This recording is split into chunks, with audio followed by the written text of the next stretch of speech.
கடலூர் மாவட்டம் வேப்பூர் அருகே கழுதூர் கிராமத்தில் இடிமின்னல் தாக்கி 4 பெண்கள் உயிரிழந்தனர் மற்றும் மங்களூர் கிராமத்திலும் விஷப்பாம்பு கடித்து உயிரிழந்த நபர்களுக்கு கூடுதல் நிதி வழங்க வேண்டும் என தமிழக அரசிற்கு கோரிக்கை வைத்துள்ளோம்.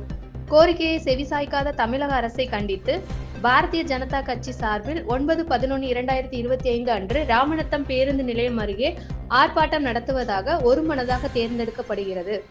இதன் அடிப்படையில் ராமநத்தம் காவல் நிலையத்தில் மாவட்ட தலைவர், மண்டல தலைவர்கள், அணி தலைவர்கள், பொருளாளர், பொதுச் செயலாளர் மற்றும் பாஜக நிர்வாகிகள் காவல் நிலையத்தில் அனுமதி கேட்டு மனு அளித்து கண்டன ஆர்ப்பாட்டம் நடைபெறும் இடத்தை பார்வையிட்டனர்.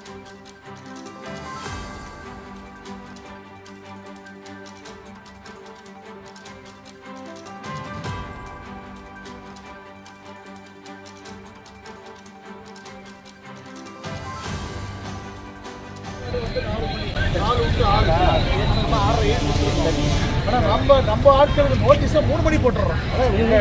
4 மணிக்கு நோட்டீஸ் டைம் எப்படி பண்ணலாம்?